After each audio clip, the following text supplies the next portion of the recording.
Thanks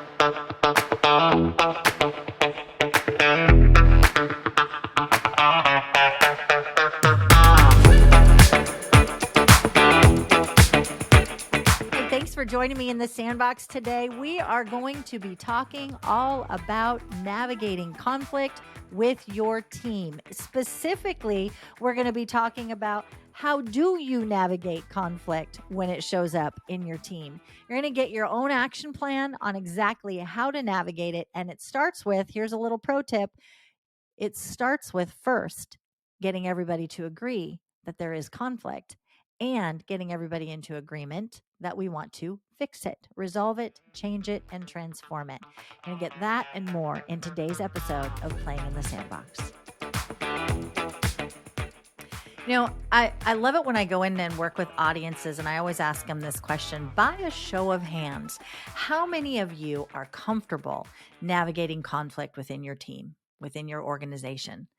And I love the few people that are like, yeah, I'm totally comfortable with it. And then there's the majority of the room that are like, yep, not going to raise my hand on that one. Maybe I'll kind of give you, yeah, sure. I mean, I'm comfortable enough to say I'm going to avoid it. But here's the thing, friend. We all have an opportunity to learn how to navigate conflict in our workplace. And what matters most is that you have a plan going into it. That if you create a plan before the conflict happens and you have a plan of action of how to navigate it before the conflict even happens, you're going to be 10 times more successful as you navigate those difficult conversations, as you navigate the conflict of things erupting or boiling over around you, or getting to that point of where there's going to be an eruption or a boiling point, right? Because people have been stuffing their feelings and stuffing their emotions. And now we've got this pink elephant with purple polka dots in the corner of the room that we're all avoiding. We don't want to talk about the conflict that we're having or that we're in the middle of, because we don't know how to approach it, because the emotions have gotten so high with us. We've had that, as we all know it, that amygdala hijack can come in and hijack our rational thinking, and emotions take over, and then it blows up into something even worse. But here's what I want you to know, friend.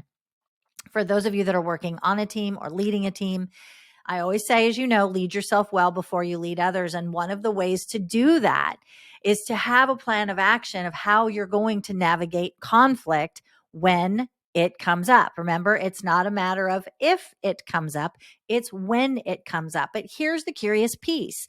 I get questions all the time of, well, how do you do it when the team is in conflict? Because the team doesn't trust each other, because there's one individual, or they've siloed off into little cliques, if you will, right? Well, cliques are for high school. They're not for the workplace. Let's get that established. And all y'all, I would encourage you to have that as a value that you put out there on how we're going to engage as a team. That cliques are for high school. We left them behind. Now we're in the real world, right? We're in the adult sandbox now, not the kid sandbox where we played games. We're going to play the game called reality of the workplace, and we're going to navigate without cliques and without drama and without the emotions of the past. How do we show up as our best selves every single day? So for you, as you're helping your people to learn how to navigate the conflict as it comes up, it's important for you to have your own value structure and your own system in place on exactly how to do that. So what do you mean, Tam? How do we actually put that in place? What's that even look like? Well, I had a conversation the other day with someone who said, "Hey, I'm coaching this team of leaders, and I'm not really sure how to help with this. This is kind of beyond my scope of even comfort right now, because there's so much conflict within the team and they're not talking about it, right? There's so much mistrust. They're not talking about it. And they're finding this group team coaching isn't effective because they're not really getting to the core of what the problem is." I said, "Well, do they all agree that there is a problem?" And the person I was chatting with said, "Yeah, I think so." But then we identified that there was one person that actually maybe doesn't see that there's a problem. So when you come in to navigate with a bold and difficult conversation with a team because there's conflict happening, or, and let me back up for a minute. let me define what conflict is. Conflict doesn't always mean that we're arguing, fighting, that, daggers are being thrown across the cubicle wall. Conflict doesn't mean that there's an eruption all the time, because some of the worst conflict are those that do what I called duck and cover, right? You've heard me talk about duck and cover before in previous episodes. When we duck and cover, we avoid that avoidant behavior pattern. We avoid confronting the issues. That actually creates a conflict, and it creates strife, and it creates a separation of like-minded people to navigate toward a solution focused organization or a peak performing team, because we've got this issue that nobody wants to talk about. Remember the pink elephant with purple polka dots in the corner of the room? Everybody's got to be in alignment that they see it.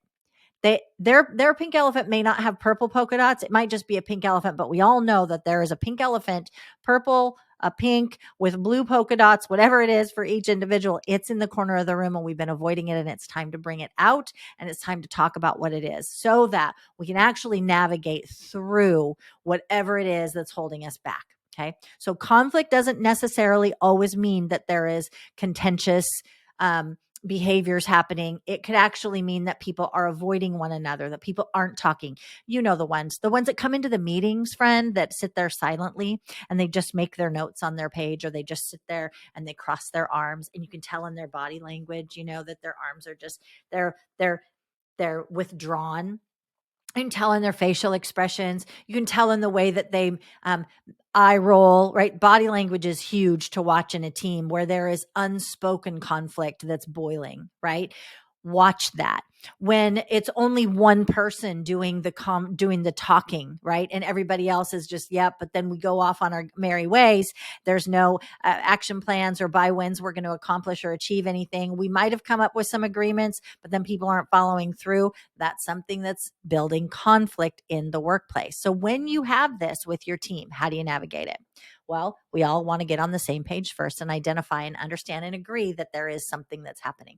We have a conflict, we have an issue, we have a pink elephant with purple polka dots. Once we identify that, okay, as I told this friend of mine the other day, once we have everybody in agreement that that's there, then and only then can we get into building a plan of action to move past it, to heal from it, right? But first we got to identify it.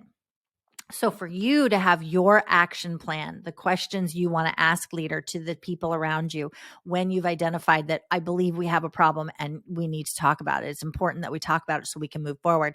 You want to go in with everybody is in agreement that there is a conflict. We all might have a different idea of what is the cause for that issue or what the issue actually is.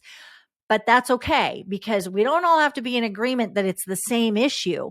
What we do want to get into agreement is agreement that it's actually there and there's multiple of them. That's okay too. We're going to navigate through the multiples to narrow it down to the solution so that we can move past it. So how do you get people to identify, right? And I hear that a lot. How do we get and help people to identify the root issues? Well, people are pretty clear about, they're saying it in a lot of different ways, what their root issue is. But why beat around the bush? Just ask, what's at the root of the issue for you? And I want everybody to write it down. If they don't want to talk about it publicly because they don't feel that it's safe, cool. Give them all 3x5 cards. Give them all the same color 3x5 cards so that nobody recognizes, and give them all the same color pen, right? And give them the minute to write down what they think it is. Pass it into the center. You shuffle them all so nobody knows whose is whose, right? And you start reading off. Here are some of the root issues that have come up that people have identified. And you start reading it back to the team, to the room, and giving them the chance to digest it, not react or respond, just listen. That's just where I'm going to take people through a deep breathing exercise. I'm going to take them through it's time to get centered into this conversation, because we're all here, as long as we're in alignment and we're in agreement, because we've established that we all want to fix this issue that we have, but maybe we see it as very different issues. That's okay. We got to identify what they are for everybody and then talk about it, and talk about that from the perspective of, what is it costing us? What are these issues What are these issues, or the root cause of these issues? What's underneath it, right? What's at that root that's driving this to be an issue? Unpack that, because people go to the surface level first. This is a problem, but they don't want to get to the underneath because they don't know how. And that's your job as a leader, friend. You get to help the team, right? You get to help your team get to the root underneath the problem that's appearing to be the reality. What's underneath it at the root level? And how do we expose that? Get them talking about that. Have them write down what they think it is. Get everybody dialoguing about it. Okay. Once you go there, the path to identifying the root becomes actually easier, if I could say that. I know it's bold. You're like, what, Tam? That doesn't even make sense. How is that going to make it easier? Because you're giving people the chance to have a voice to what they see. Now, I set that up from, I'm not saying we're all agreeing that these are the issues, but if there's 5 people on the team or 8 people on the team, and we're all coming up with what we think the root of the problem is, what's the problem, and then what's the root, right? And we've written it down and we're dialoguing and talking about it. It doesn't mean all 8 are actually it. It's the view from each person's chair. And then we can do a whole bunch of exercise around, well, is this what we want? Is this what we want to be known, seen, and celebrated for? Having this as a root issue for us. How is this serving us? How is this limiting us and holding us back? If not this, then what? I love to say, if I had a magic wand, you've heard me say it before, friend. If I had a magic wand and I believed in those things and I could wave it over one issue, one situation in your team that you would like me to resolve, what would that be? Have everybody write that down and then talk about that, right? It does a couple of different things. It exposes that people see things different. It exposes that they experience things different, and exposes their pain points are different, not all the same, which in and of itself can create conflict. Because if I'm frustrated because, the water cooler always puts out really cold water and I like more room temperature water, but other people are asking you to turn the temperature down so that it gets colder and colder. So, like, I know that's kind of a silly analogy, but that's the point, right? Everybody has their own temperature of water that they like to drink. It's a thing. And in so liking every temperature to be different, every issue is a different temperature for every person. And it's not a one size fits all, but we want to talk about it so that we can understand it. It doesn't mean we're actually going to be able to change the temperature of the water. But what it does mean is that we all get to be responsible for our reaction to it, our response around it, and what we're going to do with it so that we stop blaming and using it as an excuse for our lack of performance. You tracking with me? I know that was a lot right there. Identifying the root of the issue starts with identifying everybody probably has a very different perspective of how it impacts them in their workplace. And then we can get down to, so what is the root and what do we want to do with it? And what are we committed to doing with it?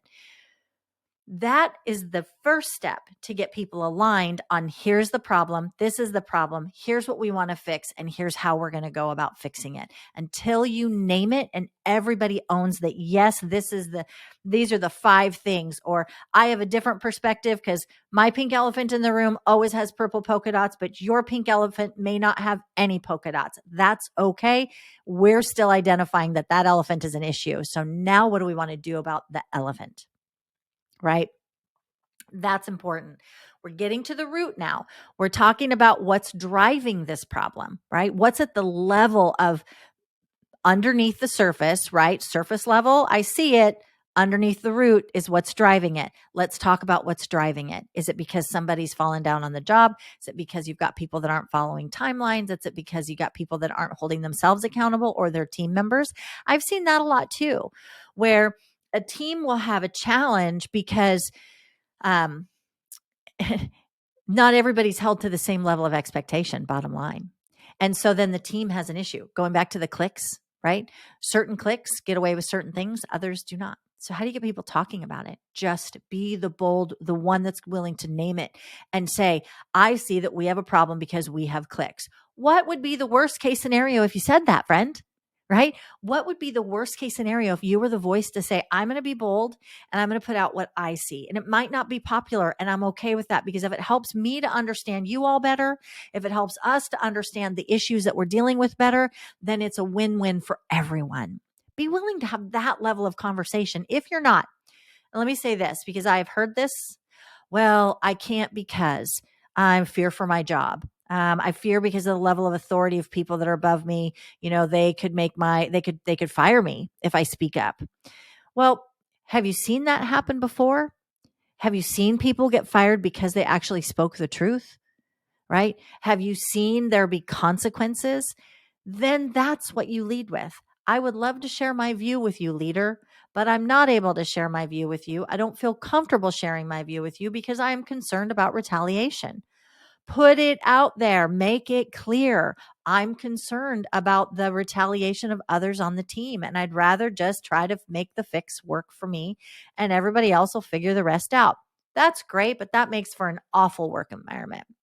And those are the people that will often, two things happen. They're either the job hoppers because they're constantly going into new positions within the company, and they're identifying with all the same old behaviors that they didn't like, that they left before but they never resolved. It's like baggage, and they just take it with them, and they just keep filling that same bag with that same storyline and those same confirming words that, oh, everybody must do this, so I'm the victim because everybody does, they don't all sharpen their pencils the same way, whatever that is.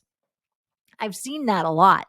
And those are the people that hop around, especially in larger organizations, government entities. This happens. They get moved around because we don't actually deal with the issue. We don't actually address the problem.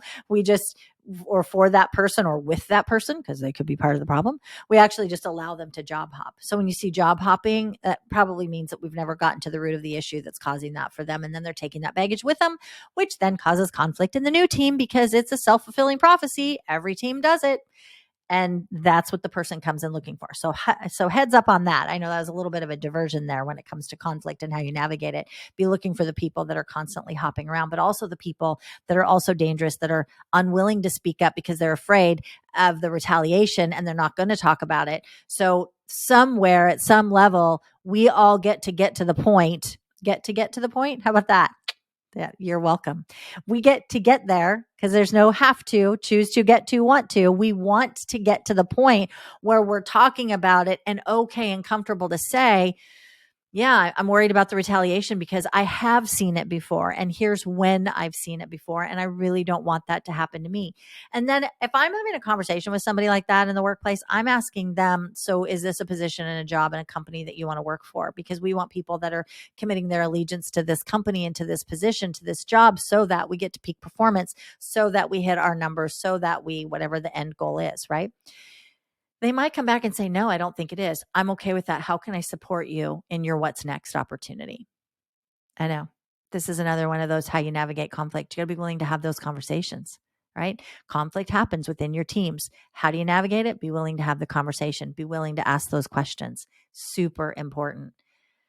So there's steps to getting people to align. And this is where I want to jump into next. We've talked about, one, do they even agree on conflict? We've talked about how to identify what the conflict is and that, or the root of the conflict, and that sometimes everybody's root of the issue might look a little bit different, and it's okay. Everybody's issue where there is conflict might be different and look different. That's okay too. We want people to talk about it, not from a finger pointing perspective. I want it to be personal. This is my experience. This is what I see. This is what I feel. Here's what I'd like instead. We want people to get to that level of conversation. That's important. That's the first steps in being able to navigate through conflict. And then it goes into the, what do we want instead of this conversation, right? We want to tie that to what are the behaviors we want to see? What are the outcomes that we want to see? Going back to the click, when we have clicks, it's really important for people to talk about how that makes them feel. If I don't feel like I'm in the in crowd because I'm not the one that's always invited to the manager's, lunch, I'm not out to lunch with the manager. Can I just pause for a minute and say this? As leaders, we really do, and I'm going to use need to very carefully. We need to be very careful how we approach having lunch, one-on-one lunch engagements or coffee breaks with our team members. Because if you do it with one, it's imperative that you do it with all, not necessarily all on the same day. You can have it be every Tuesday is my coffee Tuesday, and I'm going to take a different member of the team out for coffee. So if I've got 5 members over 5 weeks, I'm going to have coffee with every member of the team. That's fine as long as it's a consistent pattern. When it becomes a problem for you is when you're only taking the same two people out, or you're only going for cocktail hour after work with the same two or three people. You're not making it an open invitation for all, or saying, you know what, this week I'm not going to take Susie and Joan and Paula. I'm actually going to take Jennifer and Angela and Claudette, and we're going to go out, right? You be intentional about that. Why? Because it's optics, friend. And when it looks like you're being cliquish as the manager and you're only showing favorites to certain people, that causes a huge impact to the others left behind. And it might be unintentional. It might be because they don't like to go to the same kind of places that you do.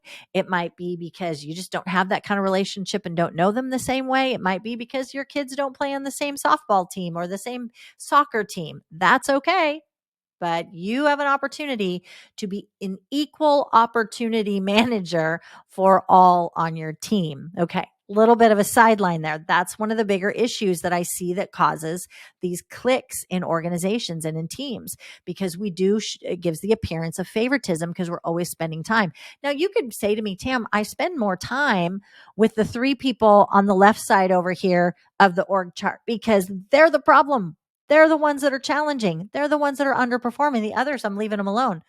Cool. Then have a conversation with them. Hey, I know it appears that I'm spending a lot of time over here. There's work that we need to do to get them to the same performance level that you three over here are doing. You're doing phenomenal, and I really appreciate it. That message goes a long way when you're navigating this click environment that can sometimes show up. That's just one example. There are so many. I could do a whole 3 episodes on clicks in the workplace and how they're detrimental to the work, to the mindset and the culture that you're wanting to develop in a healthy direction. So let's get back to, we now want to move into, we've aligned people that there is a problem. We've aligned them on what we want instead. And then we identify the behaviors that we want and need. Yes, I used need intentionally, to see change. So what are the behaviors that aren't working? What do we want instead? And how do we go about changing that? And we allow people to come in and have dialogue and conversation. But now let's talk about the biggest of all of the elephants, when we don't trust in a team. Let's talk about that for just a few minutes. When you don't trust in a team and trust has been violated for whatever reason, it could have nothing to do with any member of that team. It could have nothing to do with you as the leader. It could have everything to do with something that happened in the past and everybody's freaked out. It could have everything to do with a historical story that we're all holding on to like a life ring, right? That is, we're holding on to that like, oh my gosh, we can never let this happen again. But we never experienced that the issue happened in the first place. It's just one of those really powerful historical stories that we're clinging to because somehow we find value in that, right? So now that we've got that out of the way, we want to actually get into building trust today by letting go of the wounds and the hurts, habits, and hangups from yesterday. Building trust is, I acknowledge it. I acknowledge that trust has been impacted. I can acknowledge the root of it. I can acknowledge the pain and the issues that it's caused for me as an individual on this team. Yes, I'd like to build trust. I don't know how. Take them through exercises. I have a whole list of exercises that are included in today's action plan that you can take people through to start to build trust. Building trust is actually best when it's done from the position of, I want to get to know you and understand you and how you see the world. And I'm glad that you want to get to know me and understand how I see the world. We may never fully align, and that's okay. But when you know that I hold you in the highest possible regard, and I can receive from you that you hold me in that same highest possible regard, our differences can actually unite us, and it can be okay and safe because we're building trust from that one position of, I'm holding you in the highest possible regard. But how do you get there? You want to get today's action plan to get your tips on how to build trust with your team.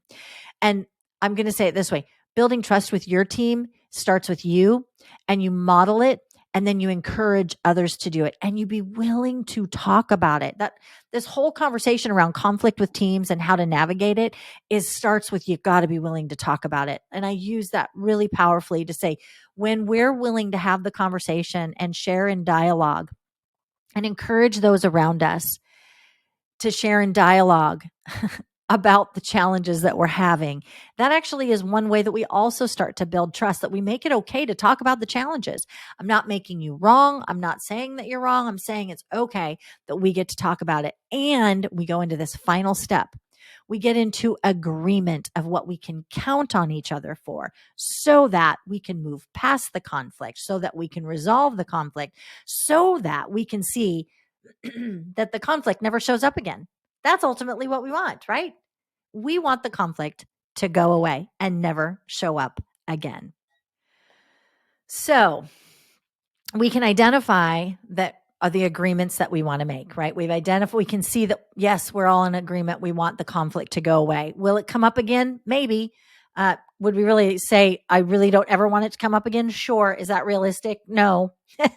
Right? Conflict happens. It's not a matter of if, it's when. You've heard me say that time and time again. So when we get into the agreements phase, it's about letting people know, as I said, what can we count on you for? And we go around the room, and this can be done in multiple different ways. Everybody can write it down on a 3x5 card, and they can read it out loud, and then they turn it in, and you make a sheet of agreements, and everybody gets a copy of it. It can just be that here's what you can count on me for, and we make an agreement. And then at our next meeting, this is our list of what we can count on each other for. Has that changed for anyone in this room? Yep, it's changed for me. Nope, it hasn't changed for me. Okay, let's go back to the yep, it's changed for me. Let's talk about what's changed for you. And then we talk about it. Creating these moments for 5 minutes or 10 minutes of dialogue around anything that's potentially contentious or an issue, but also having a conversation and dialogue for the same amount of time around the agreements. And are we still committed to those agreements? Keeps people united. And that's ultimately what you want. When, again, as I said, when we know that we hold each other in the highest possible regard, and we make these agreements of what we're going to do, if not this, then what, right? What can you count on me for? You can count on me to always be a person that's going to name the pink elephant with purple polka dots that I see in the room. And I want to have a dialogue around it to see if anybody else sees it, and how are we going to resolve it? Now, important point. I'm going to land with this. When it comes to navigating conflict in your team, it isn't one conversation and you're done. It's not you're even going to bring in a coach and they're going to have one conversation and facilitate one team building event, which, by the way, I think team building fails. And I'm not a fan. Like, if y'all want to go out and climb trees and go out and, throw axes at a wall or go out and escape a room, that's cool. Let's call it bonding, not building. Think about that. Because really, we're bonding in relationship. We're not building a team. We're bonding in relationship. Building a team is how we navigate conflict. Building a team is how we're willing to have bold conversations when something's not right. Building a team is how we move through and how quickly we move through the challenges that come our way, with an effective plan and a healthy action plan on the other side, so we don't end up in the same broke, busted, and disgusted position. Building team is building trust. Going into an escape room does not build trust. Going into an escape room builds laughter. That's great. It's fun. It shows who's competitive and who's not, right? It shows who's really good at puzzles and who's really good at, other elements of the mind game that it plays. That's great. That does not build team. It does not build trust. What it does is it gives people an opportunity to have fun. So I've said it for many years, and I know it is not a popular thing. Don't spend your time on team building exercise.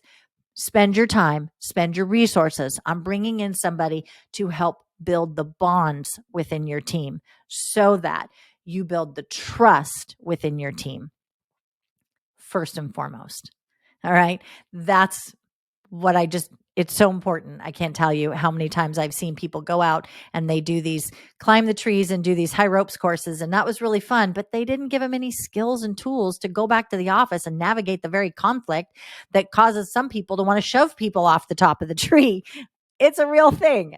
And not that anybody would do that. I know we're all really nice, right? We just have fun when we go to those. We're going to Top Golf. Love Top Golf. I've gone to Top Golf with teams before, but it's about bonding. It's not about building trust at that point. It's about having fun. That helps then when you come back into the workplace to have a rich dialogue around what are the challenges that we face and what do we want to do with that. And when trust issues come up, we can talk about it more effectively. So when we come back, it's important that we actually have a conversation around what it is that we're wanting to build in trust with one another. And you can tie in, if you've got an excellent facilitator, you can tie in, hey, what did we learn from each other when we were out at Top Golf? You can talk about the laughter. You can talk about, hey, I didn't realize this person, that Sally Joe was so competitive. I didn't realize that Ricky was, really not talented with hitting the golf club, right? Hitting the golf ball. And you can laugh about those things because you had that moment. That's great. That's a bonding thing. And we can use that to then move into how do we use that to build trust with each other in the team. Is that making sense? That's a lot of information that I just rattled off to you about. I wanted to make sure that we talked about today how to navigate conflict with your team. It's important that you as the leader are willing to have the conversation with your team in the first place and willing to expose the pink elephant with purple polka dots and get everybody into looking at the same issues. They might have a different impact with that, or that issue may impact them differently, and that's okay. Talk about that so they understand everybody is seeing their perspective. They just want to be seen and heard in those moments. And then as we're navigating it, we come up with those agreements of what we're going to stop doing, right? What we're going to do different instead of, what people can count on you for.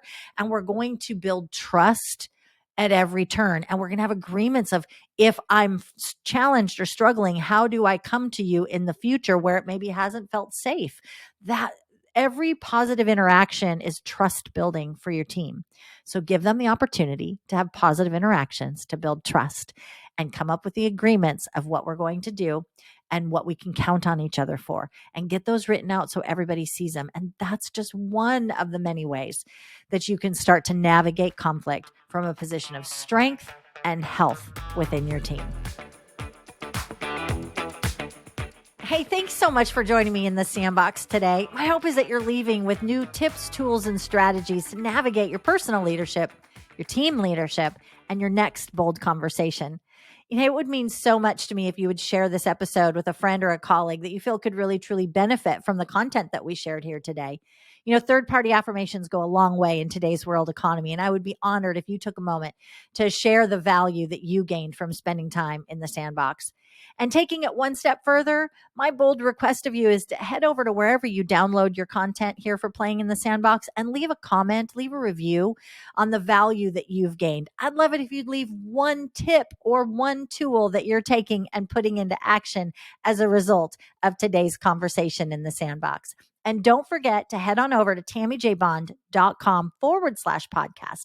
Click on today's episode to get your copy of the action plan to accompany this episode on conflict. There's a lot of tools in there that you're not going to want to miss out on that I didn't have the opportunity to cover in the episode. So head on over there and grab your copy. Now, remember, friend, leadership is not something that you're born with. Navigating difficult and bold conversations or navigating conflict is not something that you're born with. It's something that you grow into. So thank you for taking the time to grow into your next level of leadership in the sandbox today. Make it a great day.